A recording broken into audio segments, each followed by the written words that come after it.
We'll video stream it and then, okay, let's see.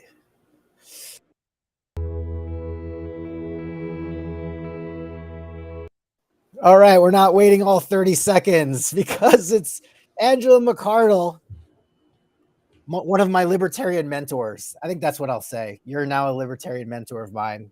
Awesome. Last time we spoke, I think, what was your role a few years ago? Like you were head of the... I was chair of the Libertarian Party of Los Angeles County. Los Angeles County. And now what are you currently? Chair of the National Libertarian Party. Whoa. So that's what you were doing when you were traveling around? Oh, yeah. And yeah. So what's that process like of like leveling up? How did that go? Well, obviously it turned out okay. It's a lot of work. It's a lot of work. So inside baseball on the Libertarian Party stuff, there's a national party, state party, and then county level parties. Right. County level parties are usually very small. LA County is the 9th largest affiliate in the country. That includes state parties. So we're very big. Oh, wow. So yeah, bigger than most state parties. So that means that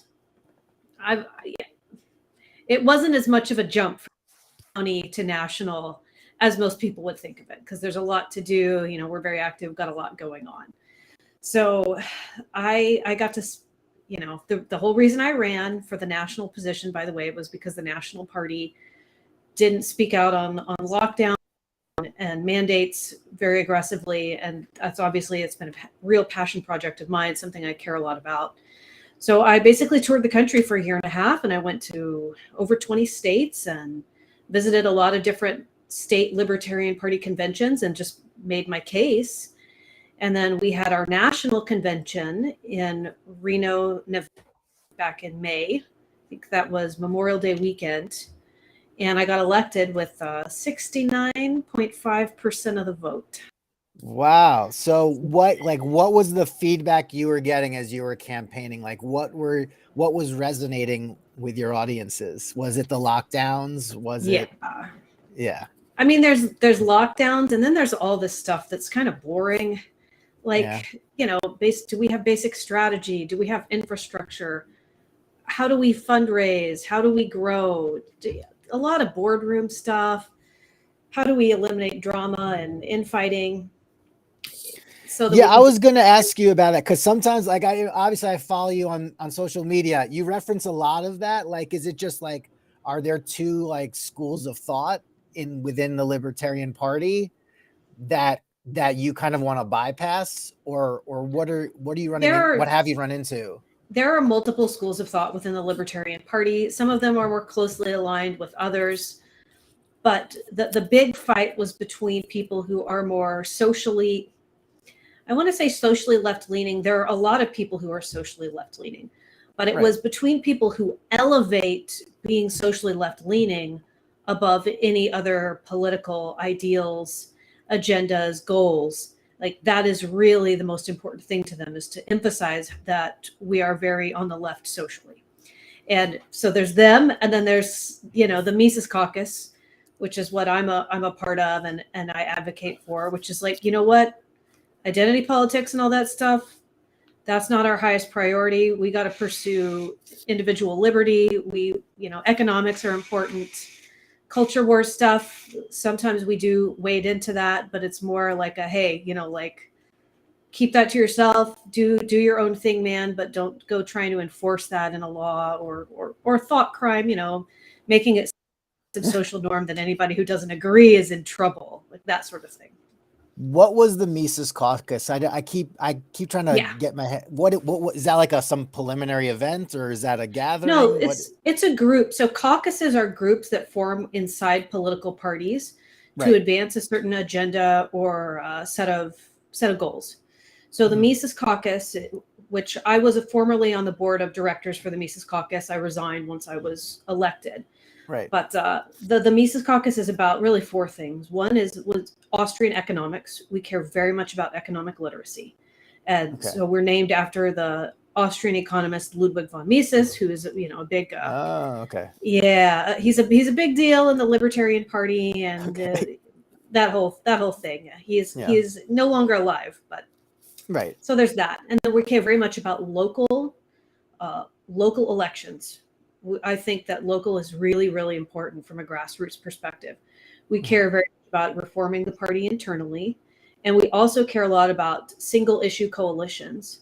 So we want to keep the party principled. We want to keep it on track. We got our ideas about what to do, but for people who are outside of the party, we got to find common ground and work with them in a strategic way. So, working with Republicans, conservatives on anti-lockdown, anti-mandate stuff, working with people who are more progressive on ending the drug war or getting rid of civil asset forfeiture, like police reform. That's really what the Mises Caucus is about. So, now does that mean reforming police? I mean, obviously, a lot of the ideas that kind of have been part of libertarian bylaws and platform, it's almost like the country's been taking it on and adopting it as something that you're like, no, this is a Republican thing or this is a Democrat thing. Cause like, it's like a lot of the platform, it's like, I feel like it's a pretty seamless platform of all the parties, and it's pretty like downstream.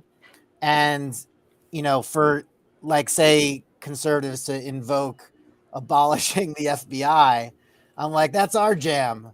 Yeah. Or even like, now what's happening though with was abortion taken out of the bylaws, or is there still like a view that it's personal liberty? So abortion was taken out of the platform. What that means is that candidates and members are free to have their own position on it. Yeah. So you'll find people in California, New York, more progressive areas who are very pro-choice. Right. And then you'll find people in southern states who are pro-life. And it's basically now it's okay. Like you can just pick, and you don't have any conflict with the party.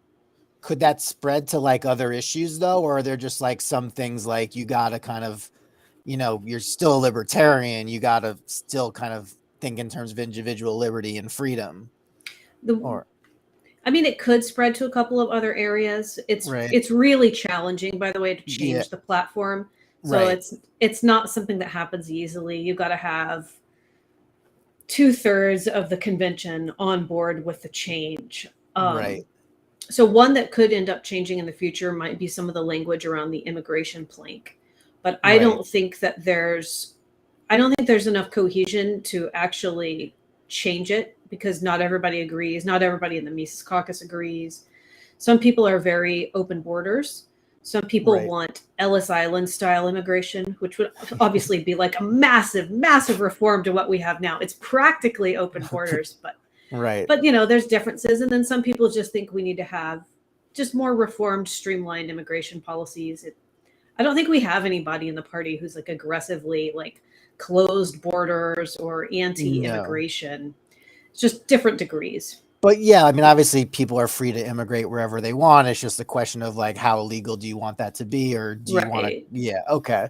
So it's a bit of a morality issue, I guess, at the same time. It's kind of like the only reason that I think the only reason that's a real issue is because we have public property.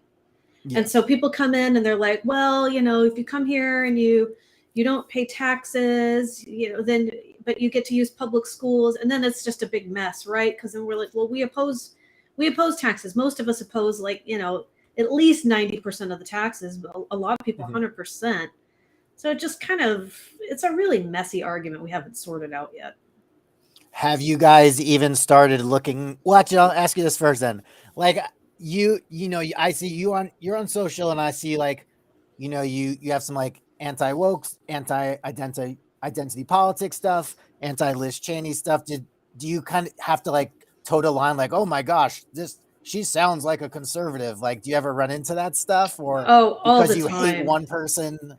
I'm an evil conservative. I'm a horrible progressive degenerate. It's just it's all over the place. I must be doing something right if everyone hates you, you must be a lightning rod of success. Yeah. Yes.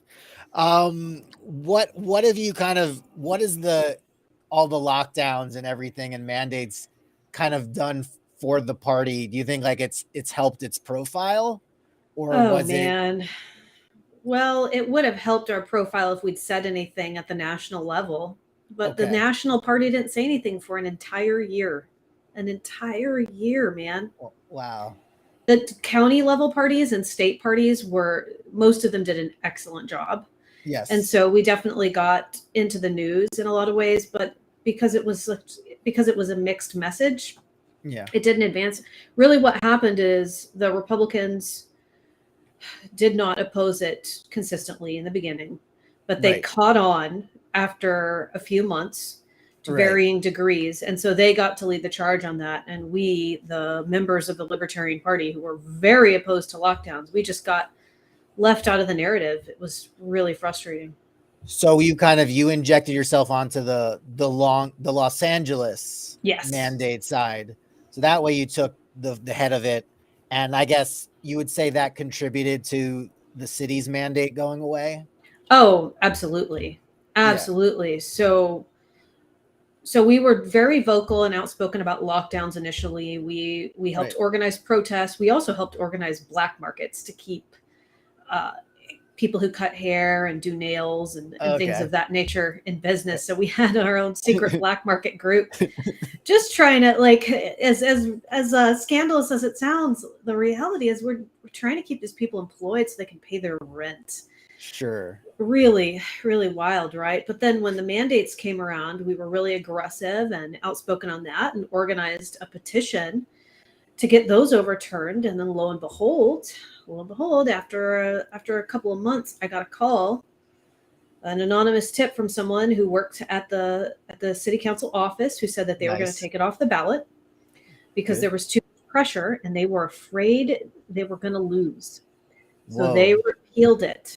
They did not repeal the city employee mandate, which is also still frustrating, but they repealed the biggest mandate.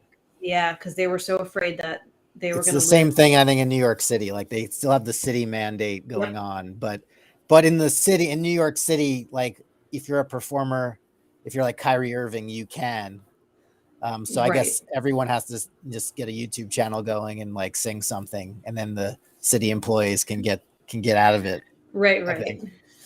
That, I just thought that was just like so fascinating, and they cave to pressure, but it's just I don't know. So when you talk about, like, now, who were some chairs before you? Like, who were a couple of the chairs? So if the names ring a bell to me, like, who did you follow and who was before that as a national chair?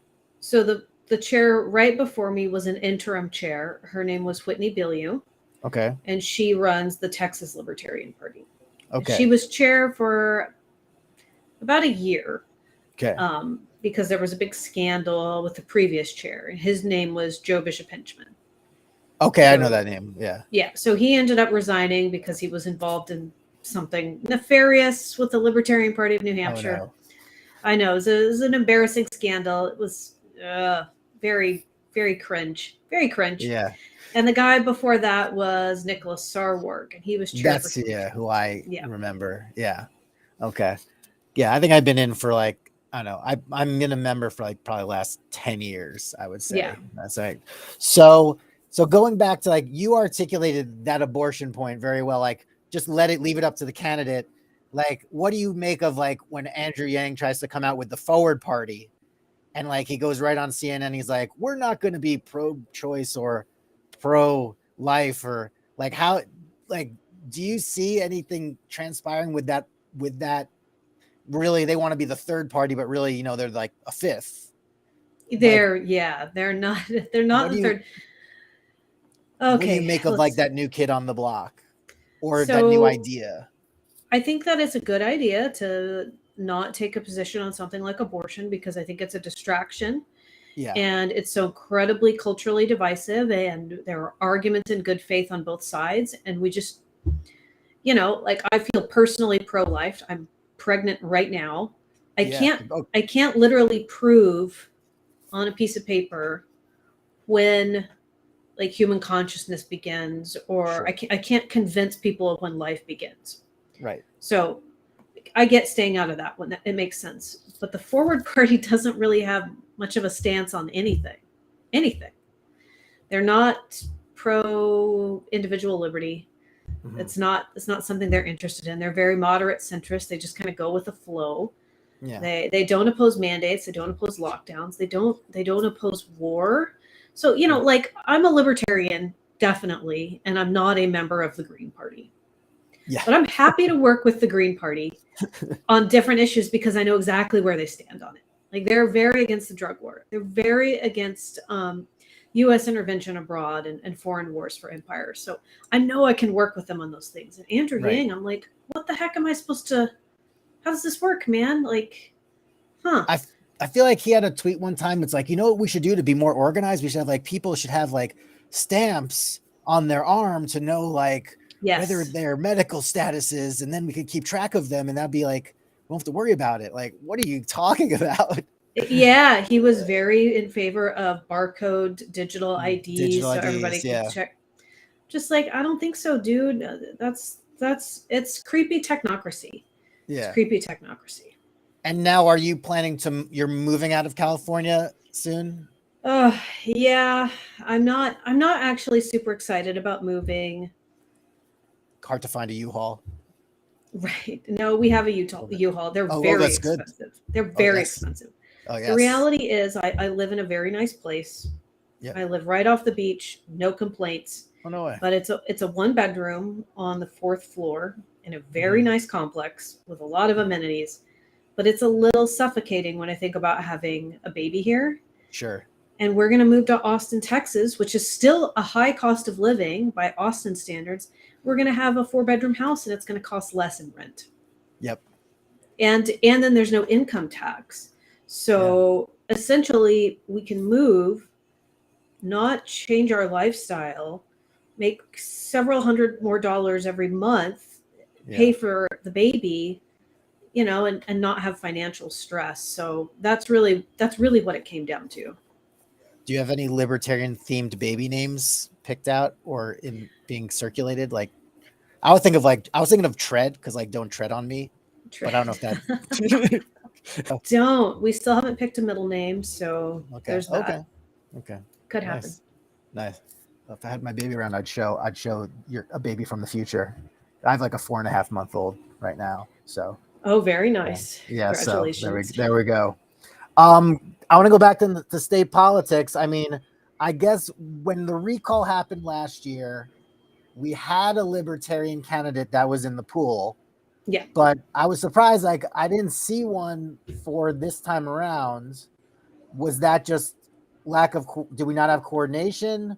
Was it just no one kind of felt the itch, or what did you make of that? I think that no one felt the itch. I think everyone is really burned out on running. So we're going to have to do, and we're working on it right now, actually, putting together a more aggressive recruitment strategy, but also training campaign managers. That's one thing I didn't have. I needed that. Exactly. So we need that. We're working on that. We always want to, like, you know, do the biggest, best thing we can.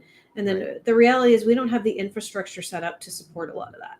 Sure. So we're working on putting up that infrastructure, training people, making sure that they really understand, you know, like, how do you generate a walk list? How do you count your win totals? How do you identify who your target demographic is? What do you say once you identify them? How many times do you have to visit them?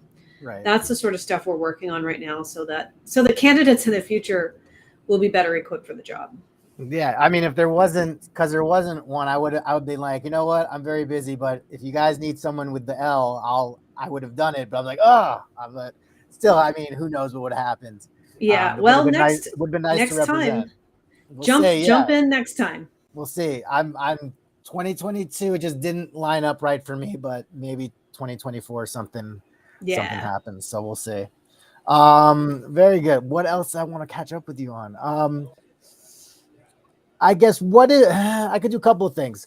Well, first, I guess as we start to look towards 2024, a few names. I mean, do you have like a general opinion of how you thought the 2020 ticket was, like Joergensen with Spike? Do do you think that they ran well, they resonated well within the party and with others? So yes and no. So Jo Jorgensen was a huge improvement, in my opinion, over Gary Johnson. She Okay. did not get nearly as many votes. It was a Right. tough year to campaign in, right? Everything's locked down. People are Right. being weird. You can't hold campaign events indoors in a lot of states. Yeah. But she did her best. Her campaign team had some major screw ups on social media, major screw ups. And that definitely sucked out a lot of enthusiasm and killed a lot of support from inside the party.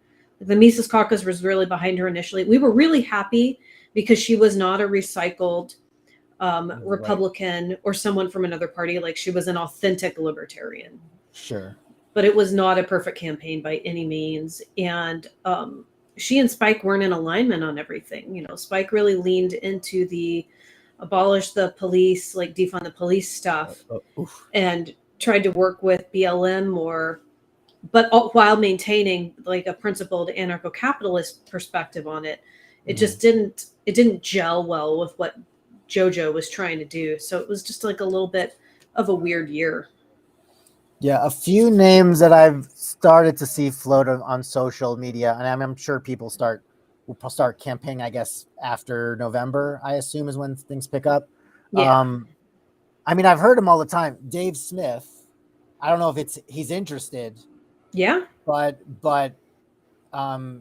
he's obviously very well spoken, well thought out. And I think with any new company, you need personalities and you need to like command communication. And I feel like he could,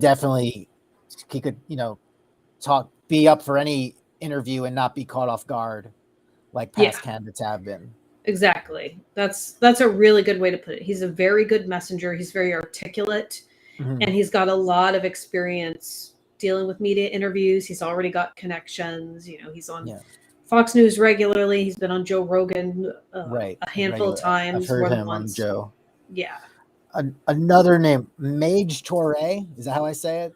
Maj Touré. Maj Touré. What is, if you were promoting him in a UFC fight, what would you say about him? Like what stands out about him as a potential candidate? So it's funny that if I was promoting him in an UFC fight. I mean, I'm just trying to say, like, what's the elevator pitch for Maj? So he's like the best guy that we've got on the Second Amendment, hands down. Okay. Hands down. Well, that's right. Black Guns Matter. Yeah.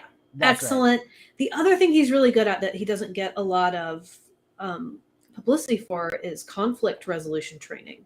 So he goes into the hood, the inner city, and teaches people gun safety because the guns are already there, right?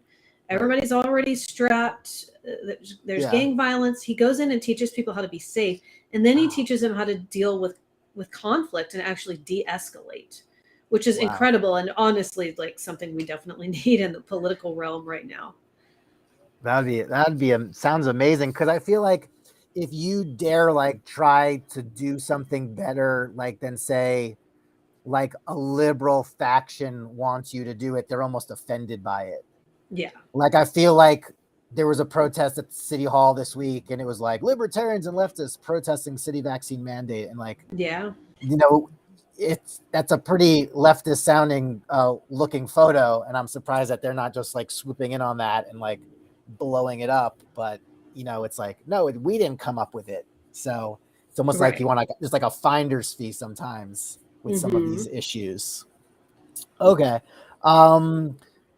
Overall, like this is kind of outside the realm, but what have you thought of either like Trumpers, Trump himself? Is he just part of like the same two-party system that's been around forever? Like he's obviously someone different.